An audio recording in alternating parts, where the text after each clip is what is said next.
Hello, hello. Today I'm going to teach you how to make a tileable texture in Photoshop, and it's a very simple method to do. It requires a lot of bookkeeping in the form of layers, but it requires basically no art skill. I'm going to do this whole thing with just my mouse. I'm not even going to use my tablet. So the first thing we're going to do is create a new canvas, and we're going to make it 1024 by 1024. Okay, and then I'm going to make a new one, a separate canvas that's going to be 2048 by 2048. That's just so I can show you the finished product. Okay, so in our new canvas, what we're going to do is press B for brush, and it's nice to pull your layers over so that you have a large view of layers, because this method takes a ton of layers. So we'll go grab a green color for our grass, something you like. You bring all this back, create a new layer. With B, make our symmetry vertical. That's okay. Press B, brush a little bit bigger, a little bit lighter, and we will draw our blade of grass. Very nice, and I'm just gonna really rough this in. No big deal, just getting it done, because this is just an example. So go ahead and press, make our brush a little bit smaller. We'll draw that vein that's in the middle of a blade of grass, and we could even go crazy, make it a little bit yellow, because that's, I feel like, what color it is, not too sure. And with this, we'll turn on our alpha lock, so we can just go ahead and draw outside and whatever. And we're gonna draw just a vertical line. So with alpha lock still on, we're going to go filter, blur. Oh, let's blur this a little bit. Gaussian blur with 11 pixels. That looks good to me. Cool. So we'll go ahead and make a new layer. And the last thing we're going to do is add a little bit of shadow to the bottom here to sort of give this blade of grass a little bit more of a 3D look. So set our mix mode to multiply. We'll go ahead and press Alt, grab our color, go a little bit darker, press B for brush, make it a little bit bigger. Actually, yeah, and then we're going to change it to a softer brush, and we're going to hit it just pretty big here, right across the bottom. But sorry, we want to first turn this to be a clipping mask. Very good. And boom, right across the bottom. And that looks pretty good. The last thing that we are going to do is with a new layer, let's go for screen, and we'll go a little lighter, and I want to come here and just lighten up right here on both sides with symmetry enabled. That looks okay. And then we'll go E for eraser, and we'll make sure that we're choosing a soft brush, and we'll kind of try to take this off of the bottom here. And then let's go ahead and see if we can add a little blur to that, see what that does. Yeah, sure, I like that. So this is our finished blade of grass. This is just an example. Spend as much time as you want, draw something beautiful. So we're gonna merge these layers. Control Z, let's go ahead. What can we do? Make this a clipping mask. Merge down. Merge down. Okay, so we have our first blade. So this is our original, and it's perfectly straight, but I'm going to create a few variations of it so that our texture doesn't look so uniform. So press Control J to duplicate, and this is very hotkey heavy method. Press Control J to duplicate, and what we're going to do is turn off this original layer, and another hotkey is liquefy. Shift Control X. This is going to let us move around our blade to give it some curvature, so not all of our blades look exactly the same. I'm going to create about 4 of them. Control Shift X brings up liquefy, and we can just move around our blade of grass a little bit so that it looks nice and unique. So turn this off. We're going to rename this blade 1, and we'll go 4. So new blade, Control J to duplicate off the original, Control Shift X, and oops, and move it around slightly.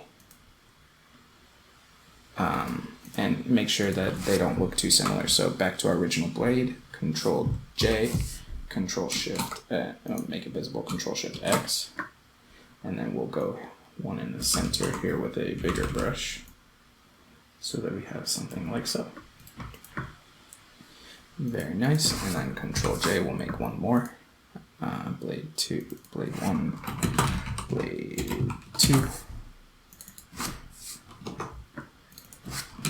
blade 3, and this one is our final one. We'll do Control Shift X for liquefy, and we'll go ahead and hit it like so.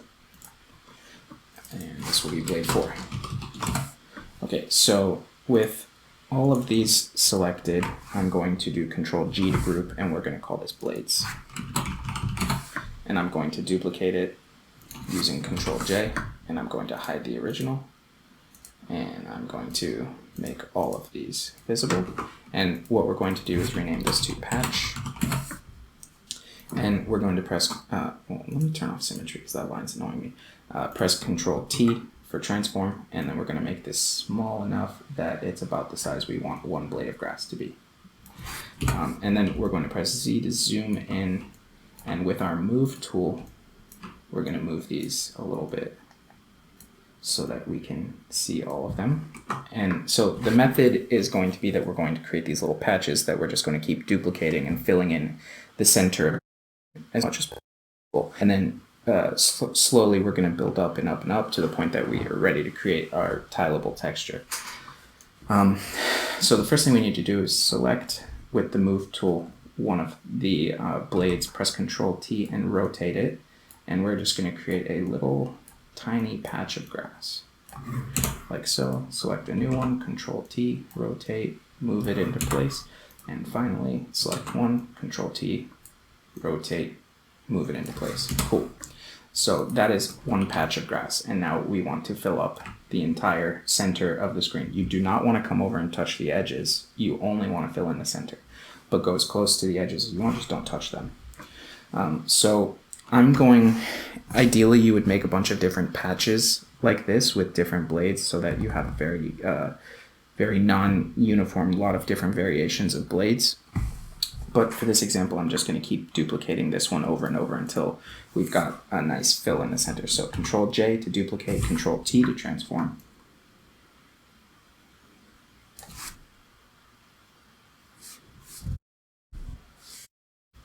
And we're going to move this.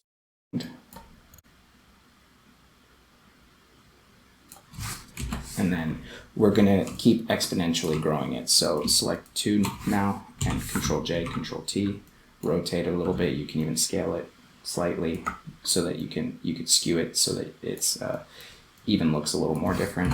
Select all of the new patches, Control J, Control T, rotate, move it over. Cool. And I'm just going to continue doing this over and over again. And I'm just going quickly because this is just an example, but in reality, you would spend as much time as you feel like you want to. And when you start to create a ton of these layers, you can end up bogging your system down a little bit. Like you can see mine's getting a little slower. So at some point you have to come in and actually flatten these down. So I'm going to do that right here just so that I don't have to ruin my computer. So I'm going to select all of my patches, and again, you want to be as non-destructive as possible, but you can't keep all these layers. So Control, just merge to keep all of your layers, then Control J, Control T, and now we have a flattened layer. Control, select both of these, Control J, Control T, move them around, select all of these, Control J, Control T, and we're just going to fill in a lot, and it gets exponentially quicker. Control J, Control T, and we want to have something that fills nicely the whole center of our canvas. And you see I messed up there. I was touching the edge when I rotated this. So that'll do perfectly. So now I'm going to select all of these, merge it, and I'm going to move it so that it's in the center. So now we're ready to actually create a tileable texture here. So now we're actually to start messing with this texture in a way to make it tileable going forward. So remember, you could make as many different patches, as many different variations, and whatever it is you like, but I'm just going to keep using the single one. So what we're going to do is first create a duplicate of this layer, which has our current large patch of grass, and I'm going to hide it. And I'm going to go and select the one layer that we want to mess with. So we're going to take advantage of the filter other offset feature in Photoshop, and what that does is it basically wraps the texture around itself so that it offsets itself by a set number of pixels. So if we offset this by 512 pixels vertically and 512 pixels horizontally, you get a good idea of what it's doing. So filter, other, offset, 512 by 512, and now we have just the corners. So the idea is that we're going to keep taking advantage of this feature to keep offsetting it in certain ways so that we're only ever drawing or placing new images in the center, and that way when we're all said and done, everything's going to tile perfectly. So what we've done is 512 vertically, 512 horizontally, and that number depends on your image. Remember, we made a 1024 by 1024 picture, so we need to offset by half in each direction. So I'm going to, remember we kept one of our patches of grass, so I'm going to re-enable that one. You see it's nice here in the center, so we're going to actually duplicate this one a few times just so that we can fill out nice and even everywhere. Let me make sure I didn't just go over. I did. So again, make sure you don't touch the edges here. So Control J, Control T to copy. Okay, so I'm going to continue copying and pasting these, or duplicating and transforming these patches so that I can fill out the center a little bit more, and then we'll move to the next step. So Control J, Control T, move this up a bit, rotate it, cool, and we're just trying to fill out as much of the center as we can. And we'll rotate this one.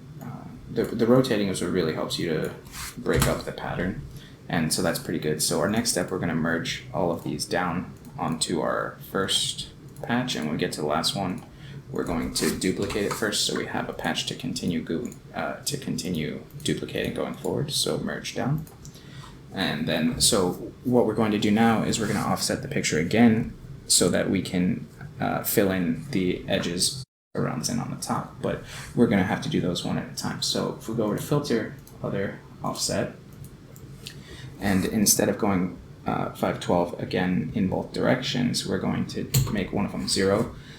So what we've done now is just vertically offset by 512, so that brings us our patch that we can fill in the center. So if we make this one visible, we can see we barely have any work to do. We'll duplicate it so we have one to go to use going forward, but we'll just transform this one a little bit so that it covers the holes neatly. And let's see here if we can maybe scale it up just a smidge. Perfect. Yeah, that's not too bad. Okay, and then we'll merge this down. And then we're going to now offset it again by 512 so that we get back to the center where we want to be. So filter, other, offset by 512 one more time. Now you can see the last thing we have to do is fill in this area over here on the left and right. So we're going to now offset horizontally. So filter, other, offset horizontally by 512, and then vertically by 0. And that gives us our last patch. So if we make our last one visible, perfect. Let's see if we can rotate this into place to cover up any holes. Perfect. Now we will merge down, and that is a perfectly tileable texture. So to demonstrate, if I copy this layer over to our other canvas that was twice as large, 2048 by 2048, I can put down 4 of these. So up in the top left corner, Control V to paste again. You can see we have no seams anywhere when we paste this. And that is a perfectly tileable texture in Photoshop with 0 art skill required. You can see it's a pretty nice effect. I mean, it looks like grass to me. It's nice for a stylized game. It's obviously not a realistic looking texture, but I mean, it's a 15-minute ordeal to create a tileable texture like this. If you liked the video, please like and subscribe. Thanks for watching.